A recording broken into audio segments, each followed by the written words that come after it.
We're going to review some. We're going to review some pedals.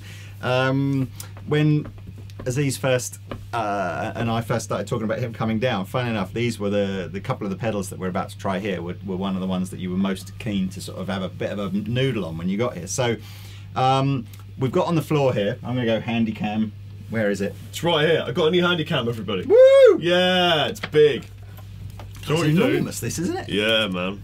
So as you know, if you've seen before, you're going to see me holding a camera. There's Drew from Blackstar. Yay! And it means that I can show you pedals on the floor, and I can do close-ups of what Aziz is playing, and I can do close-ups of what... I can't really do any close-ups of what Rob's playing. I'll have to sort of go around like that, but I'll work it out.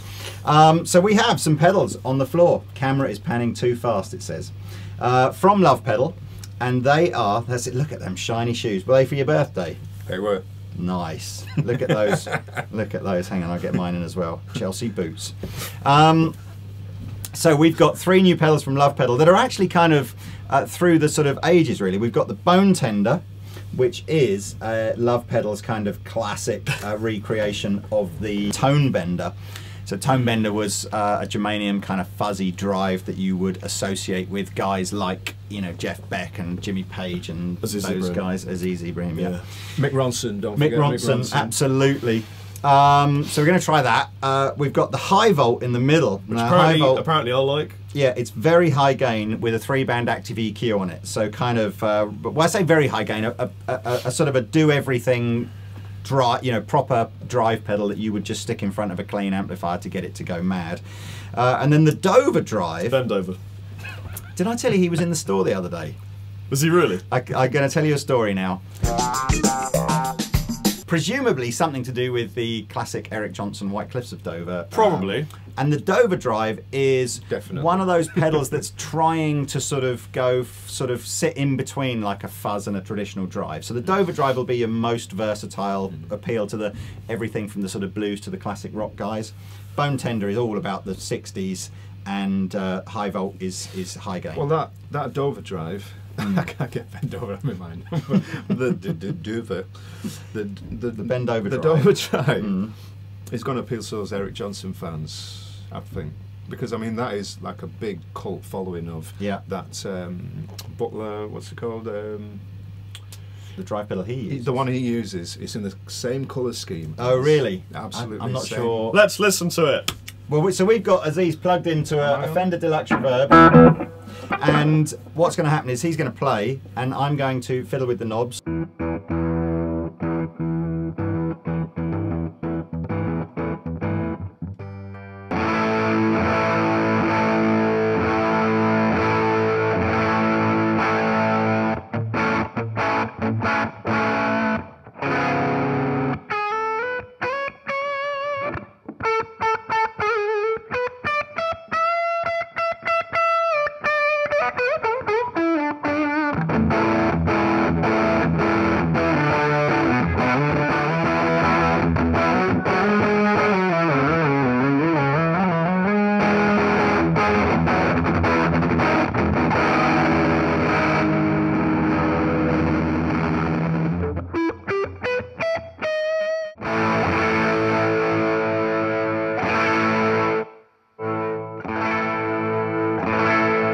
See how well it reacts with them. It's supposed to react well with volume.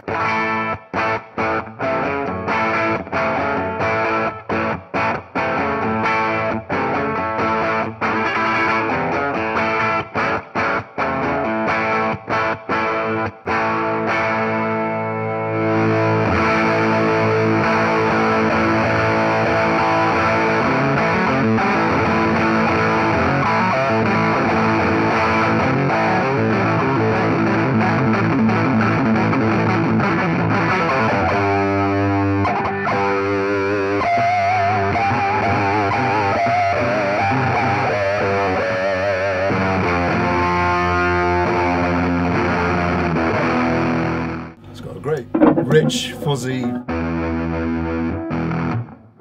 almost.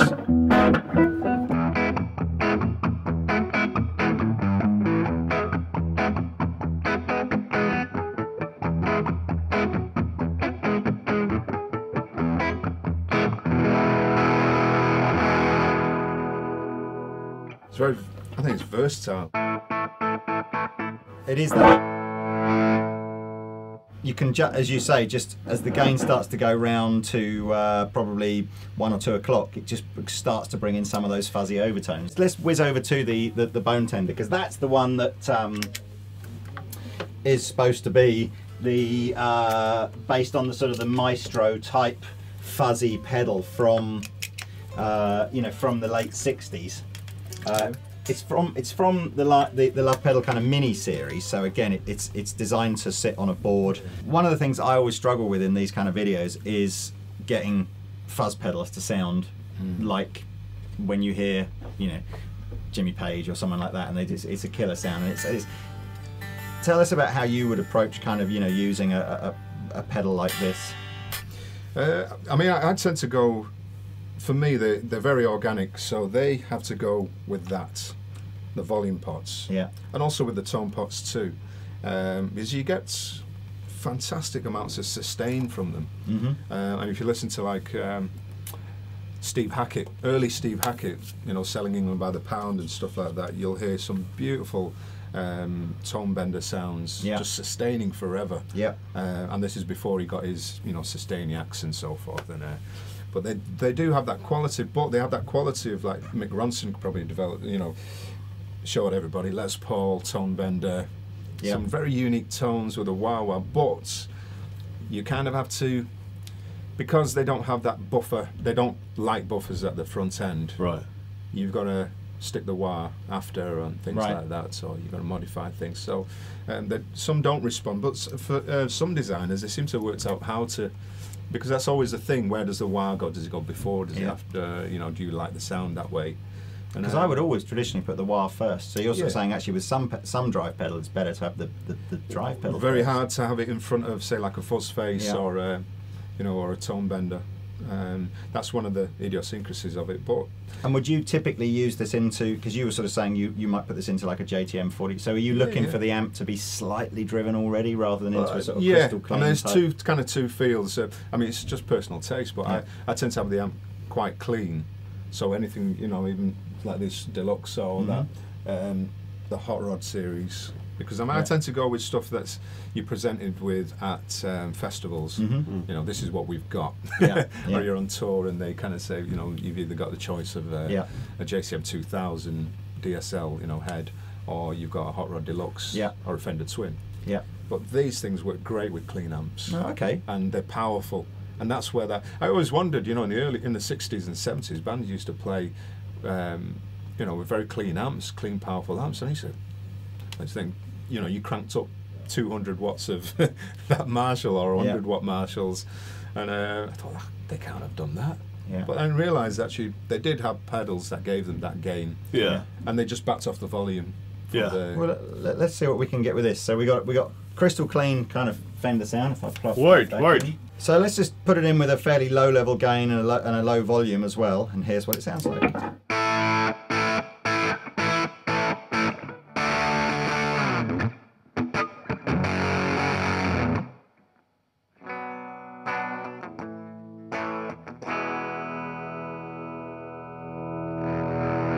You see, that's where it kicks in there. And I think with these things, you have to find the sweet spot.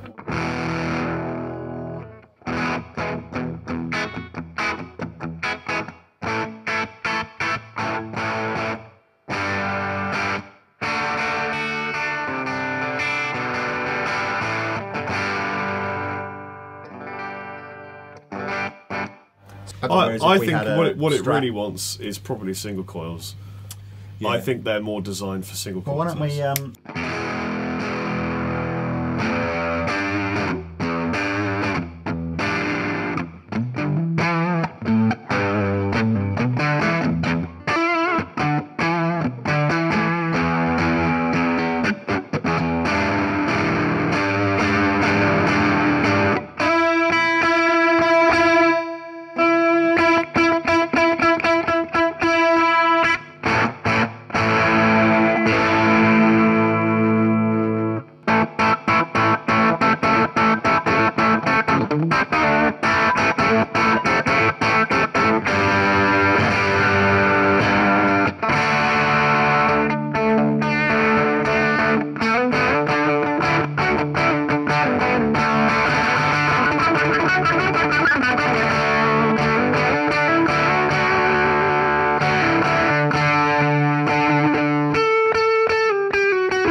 much nicer with this. I guess it's because it's just much more dynamic, isn't it? You've got a lot more definition, haven't you?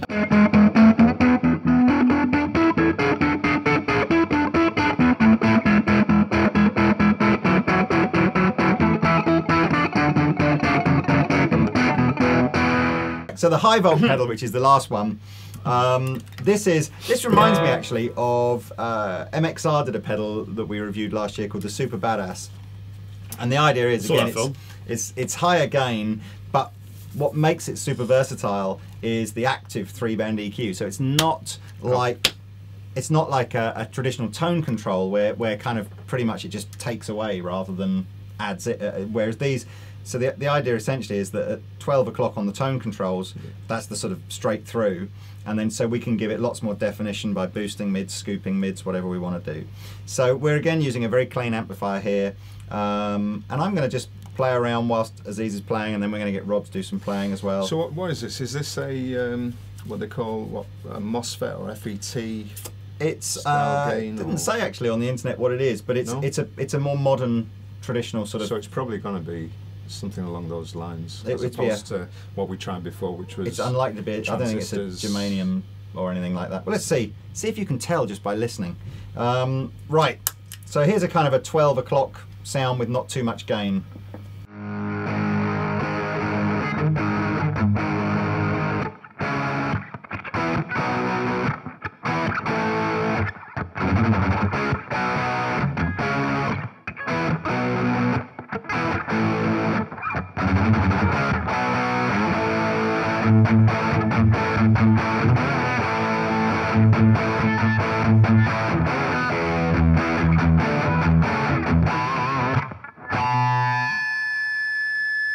And then we can start to bring. We're probably going to have a slight microphonic issue here, so apologies if I keep turning this off every time Aziz stops playing. I like that. You like that, do you? I like the microphonic issues. Well, you keep playing that, and then what I'll do is I'll try and play some stuff where I maybe take a little bit of the mid range out or boost it in just to sort of change.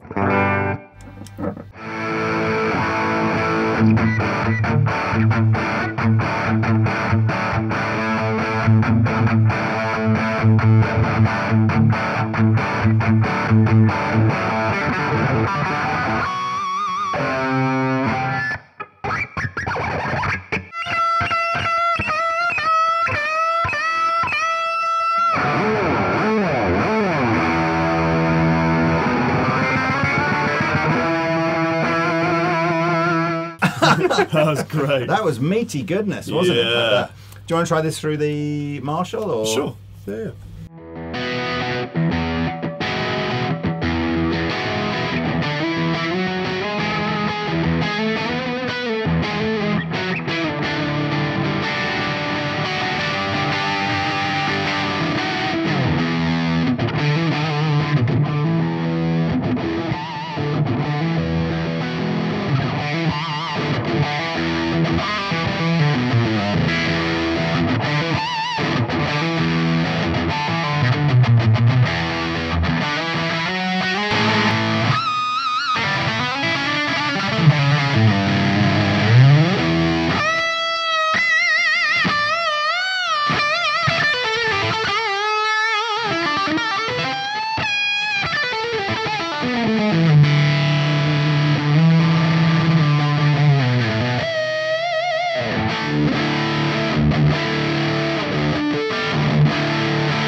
Yeah.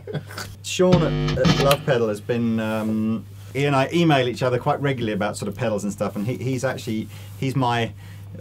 We're trying to do a pedal for the Andertons 50th anniversary. Oh, really? Is this news? Yeah. So is this a new thing? Well, it's only that. So I've been kind of firing ideas over to Sean, and Sean's been kind of firing ideas back, and hopefully next week sometime I get the prototype of, of the 50th anniversary. What's it going to be called? The Andertons Drive? Do you know what? We actually haven't got a name But it's going to be a 2-button. It's going to be a 2-button drive. One is the sort of the blues tone, and one is like a solo tone. So I'm excited about that. But in terms of pedal wise, don't you think these pedals, though, what makes you buy a pedal sometimes? The knob. It's like if it looks the cool. knobs. Yeah, well, it is. It's like you look at something, you go, I don't like the knobs on that. I won't buy it. Yeah, If it's got the right knobs on it. And the name makes a massive difference to the way you hear the sound as well. Yeah, but you can end up with a right collection of strange pedals then, if you name them all in a row. Have you got hundreds and hundreds of pedals? Is that are you a total pedal whore? Yes. Yes. So hope you enjoyed having a listen to some of those Lovepedal pedals and hearing a little bit more about Aziz, who's going to stay with us for the next couple of days anyway, so you'll get to see him much more. And so I can learn some guitar. Yeah, feel free to, in the section below, I'll give you links to those Lovepedal pedals on the Andertons website, and links to where you can find out more about Aziz as well. Yeah, our knees are touching again. That's a beautiful thing. Anyway, I've been the captain. I've been Rob. I am still Aziz.